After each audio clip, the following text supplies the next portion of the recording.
Is there a meaning to it? The greatest thing about life is that there is no meaning to it. This is the greatest aspect of life, that it has no meaning to it and there is no need for it to have a meaning. It is the pettiness of one's mind that it is seek a meaning, because psychologically you will feel kind of unconnected. The fact that life is meaningless gives it meaning. The process itself. Because the process becomes everything. Ooh. Hey! Welcome back, friends, family, and strange people. Watching a bunch of TikTok together, right? No. You're here to watch TikTok? We're here For some sustenance! for another episode of To the mind! Learn With Us, in which we take YouTube videos that are worth your time. And we learn from them. With you. Alright. Chill. Today, Another video sent by a subscriber. It is called, What is the Purpose of Life? small topic. Easy topic. You know, sure, it's a very straightforward answer. But actually, Sadhguru usually makes things very straightforward. So I'm excited to see how he goes about this. What the purpose of life? Okay, so what's really the purpose of life? If you can give an insight on that. Thank you. Wait, alright. Already. The woman's like, I got the best question. I'm gonna walk up. Okay, I got this. Hey, in this 10-minute interview, let's tackle the purpose of life. This is one of the things that I find amazing about him is he gets asked these questions that you could obviously just go on for years talking about. Like, humanity has not figured out an answer to most of these things. And there's no concrete way to figure out an answer. Yeah. But he always takes it and then gives you something helpful with what he says. Rather than being like, oh, I think it's X. He'll be like, here's how we can live And in just- flow with this. Yeah. Isn't it fantastic that if there's no purpose, you have nothing to fulfill, you can just live? No, but you want a purpose. And not a simple purpose, you want a God-given purpose. It's very dangerous. People who think they have a God-given purpose are doing the cruelest things on the planet. Oh, came in hot with that one. Oh my gosh. Oh, I loved everything about that. But just What do you love the especially- most? Yeah, especially at the beginning when he just immediately dismantles what we would think purpose is. Because you think like, oh, I need to know my life's purpose. But this big purpose, he was like, why don't we just make that really small and just live mindfully every day? If you don't have a certain purpose, you can just live and be free. And then I think in that living is where you will find things that make your life purposeful. Oh, yep. But it's not the purpose that comes before living, it's the living that comes before the purpose. Right, because the purpose, if you're trying to define what your purpose is, it kind of creates this goal in your head of where your life needs to go, which I'm sure Sadhguru would say that that's limiting. And I would agree that that's sort of limiting your possibility. If you're like, okay, this is why one life's purpose, a very physical thing, you don't really open up to the possibilities where in 5 years, if that's not where your life is headed, you're not going to force that. You're going to be able to go off on a different path if you need to. And I think that's why it's important when you're, like, if you want something to work towards, make it big enough but clear enough so that you can work towards it, but it does not limit you. Yeah. So if you're doing something like, my goal is to live a more joyful life, then generally you can always say, am I more joyful now than I was? Yeah. And you can measure that, but the way in which you get to the joy is an expanse of options. Yeah, and I like how that goal doesn't necessarily have like a finish line.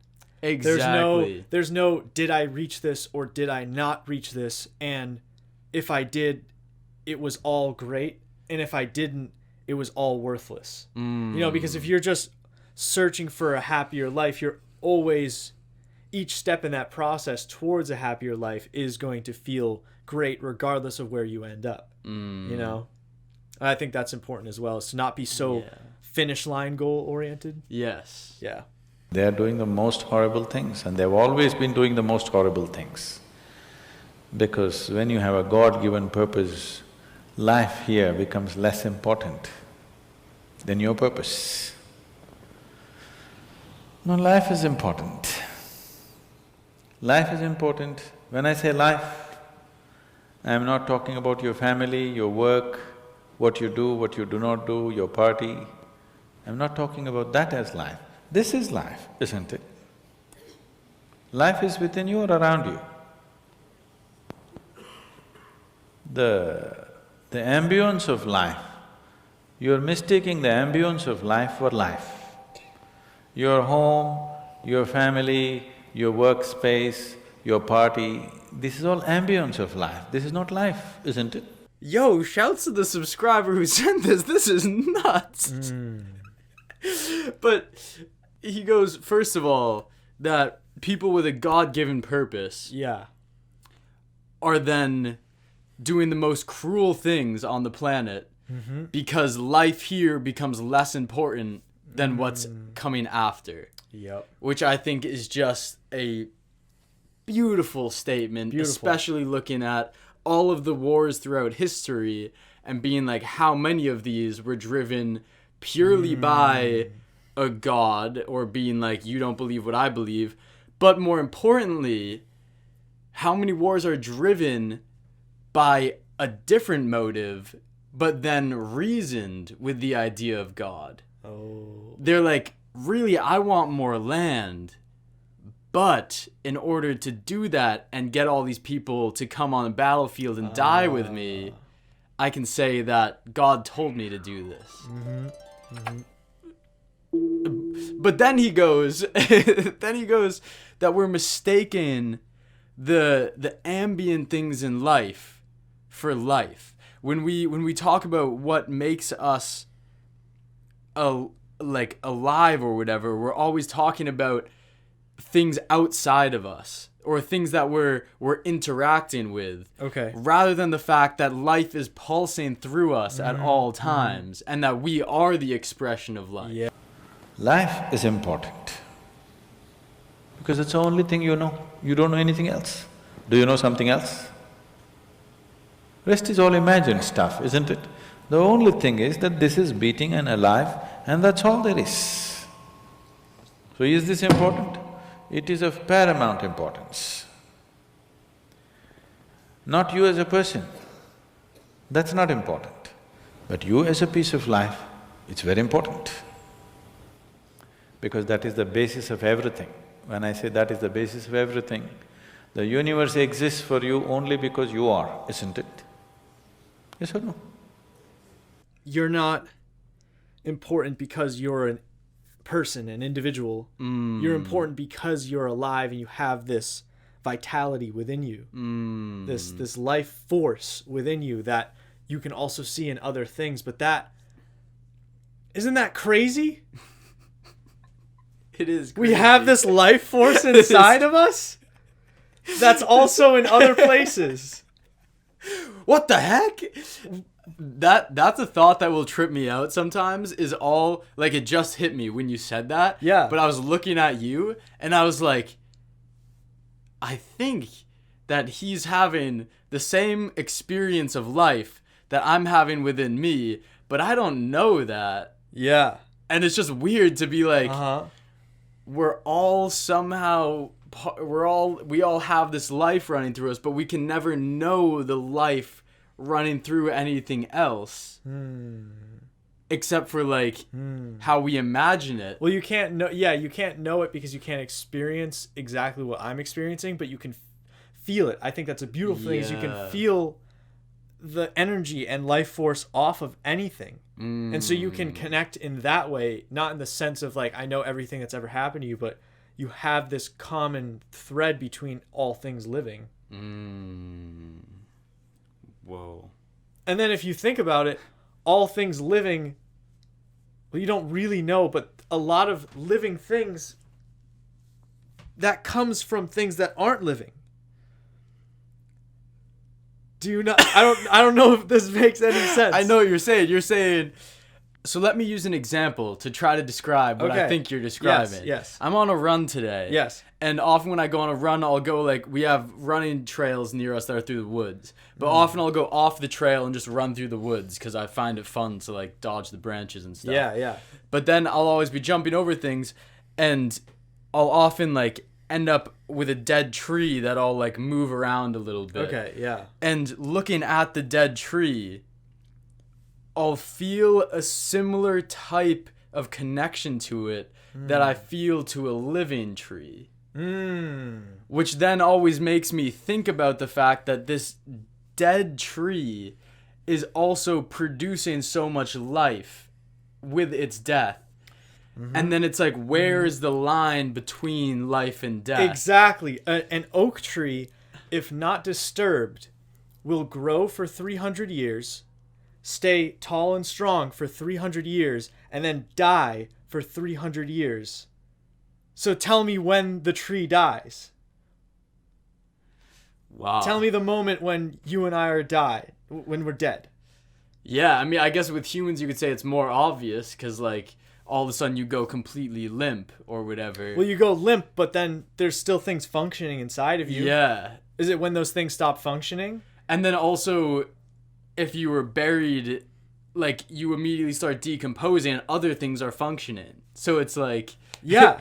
Yeah. And it's like, Well- okay, you go limp, you're in a coma, but you're still alive, right? Or are you? Oh, bro, we've gone what I too mean? deep. We've gone too deep.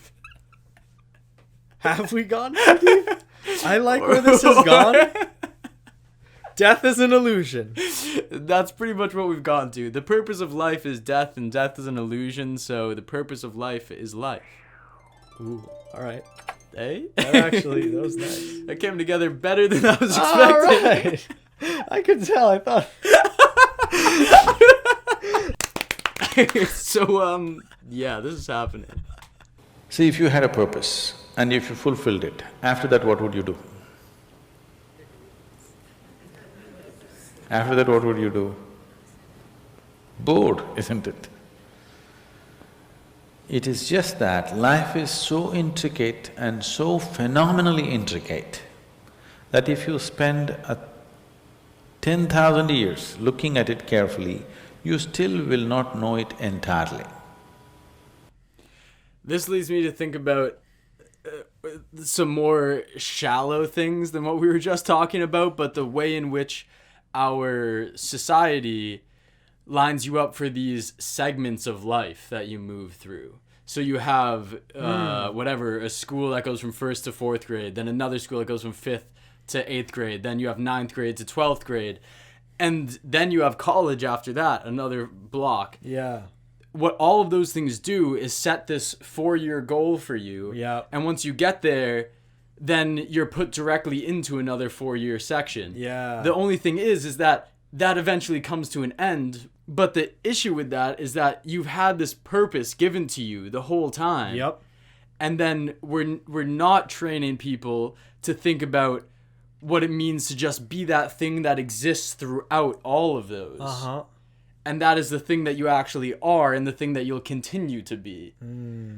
So it's as if we're setting people up for this blocked off, like, proper life. Yeah.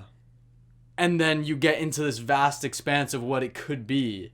And so many people are just so overwhelmed. A lot of my friends, I'm in my last year of college, and a lot of my friends are freaking out about what they're going to do after, which I think is largely because they've always been given what to do. Wow. I've never thought about it that way. But yeah, I just graduated college as well, and this is my first semester, like, outside of school for the whole time that I can remember. And it feels like you just sort of get dropped off.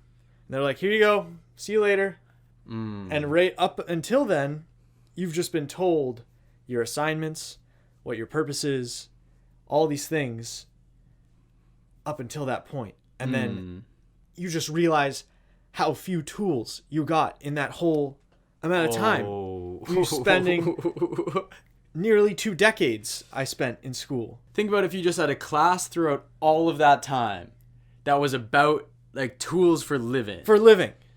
So that you could have left you could have left school after high school and you would have been fine. And you would have been so fine. And that's where some parents are doing that. Right. Like a lot of parents are, which shout out to them because that's awesome. But a lot of parents aren't. Yeah. And it's crazy that we say, oh, the education system will take care of everything besides making you a really functionable human. Exactly. It's crazy. It's whack. What are you learning in school? If you're not learning to live a fulfilling life and be a really good functioning human, well, we're also not learning how to survive or how to make our own food or build our own shelter. It's like we are so far from that there's so many things going on at school that's just all conceptual, and it's just like useless. It goes back to his point of the fact that we're putting so much of life outside of us rather than inside of us. Yeah. And being like, this is the thing that can express life. Yeah. This is the thing that needs the tools to express life. Instead, we're saying all those things are taken care of. I just need to think about life. Eh? Oh. That was nuts. Dude. If you spend 1,000,000 years looking at it with absolute focus, still you will not know it in its entirety. That's how it is. Is there a meaning to it? The greatest thing about life is that there is no meaning to it. This is the greatest aspect of life, that it has no meaning to it and there is no need for it to have a meaning. It is the pettiness of one's mind that it is seek a meaning, because psychologically you will feel kind of unconnected with life. Universal bars. Dude. Are you messed up by that? Because I'm messed up by that. Because if you're not messed up by that, you're a psycho. Or you're enlightened. Yeah, or you already knew that. It's a thin line. It's a thin line. Between psycho and enlightened. It is the pettiness of your mind that needs a meaning for life. That's beautiful. That's the definition of a universal bar. That's that's like, oh my god. I can't even like say anything really good about it because it's already there. Yeah. It's like, what else is there to say?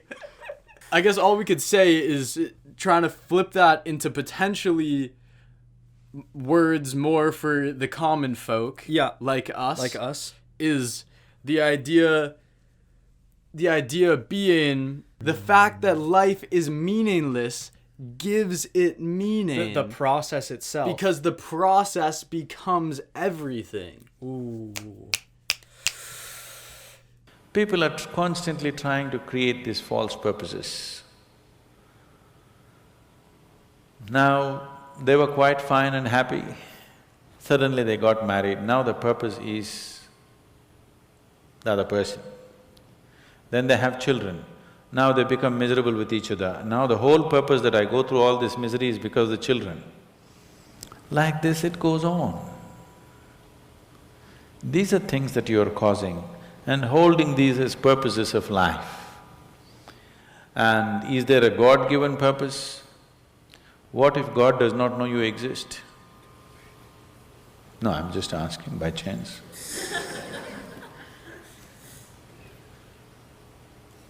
I'm saying in this huge cosmos for which God is supposed to be the creator and the manager of this 100 billion galaxies, in that this tiny little planet and you, suppose he doesn't know that you exist, what to do? Possible or no? I'm sorry, I'm saying such sacrilegious things, but is it possible or no? What if he doesn't know that you exist? I don't think Sadhguru is saying here, oh, God doesn't know you exist. Like, I don't think that's the purpose of what he's saying. I think he's more prying at, well, how are you the center of this universe? Are you the most important thing? Are you this huge thing?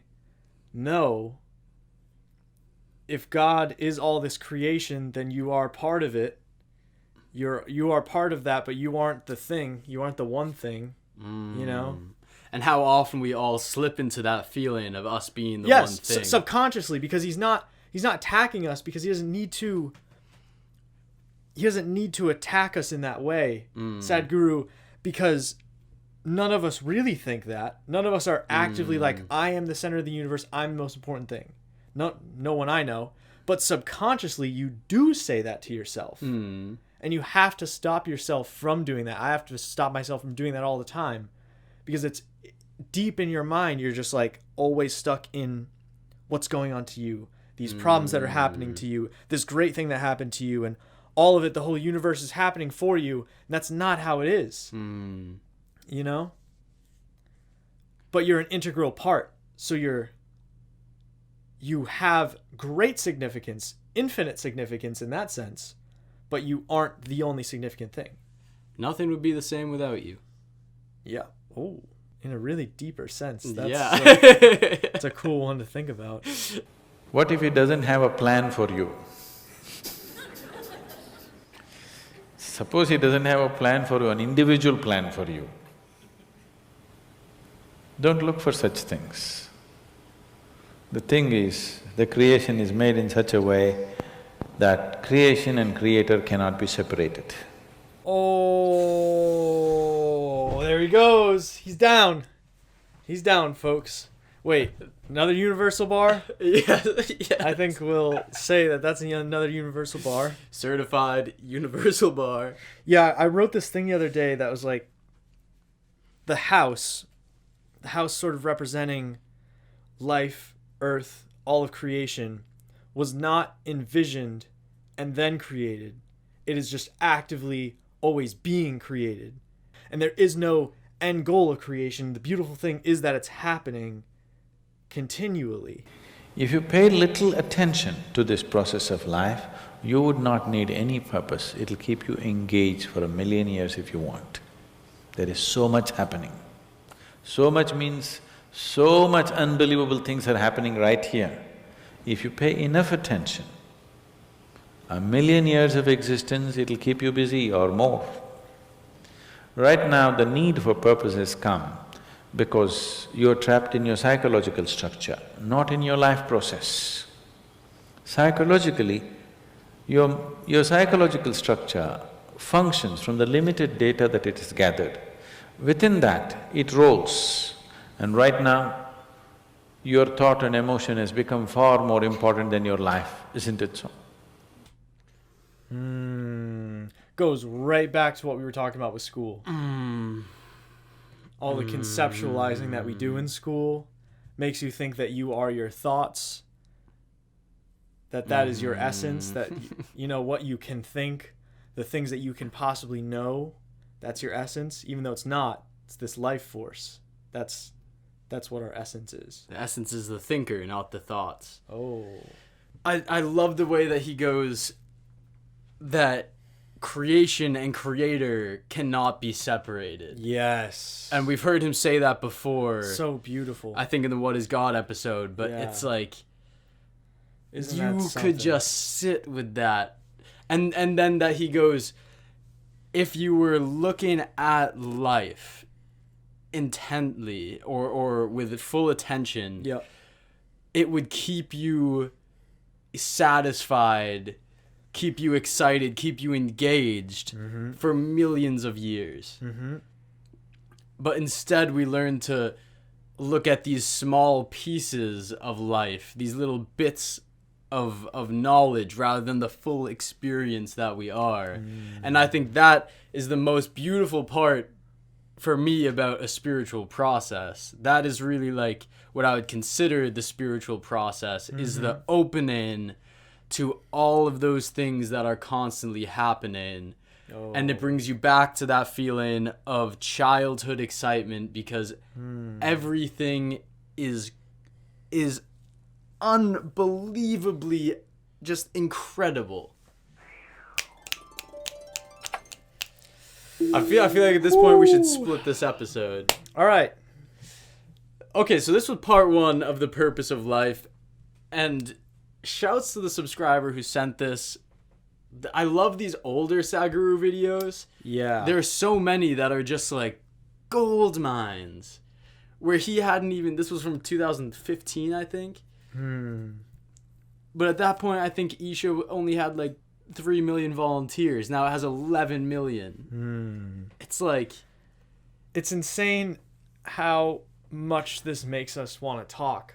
yeah. And like, look at all the wacky places we just went, Yeah. conversation wise. What if you were just giving stuff like this in school? What if you were just, Dude, let's take over school and start doing it like this. Hey, if you guys are paying attention right now, you might have just gotten a hint towards something we're trying to do in the future. And it might involve you. Anyway, much love. Thank you for being here. Part 2 dropping in a couple of days. let us know what you thought, because I know you had thoughts.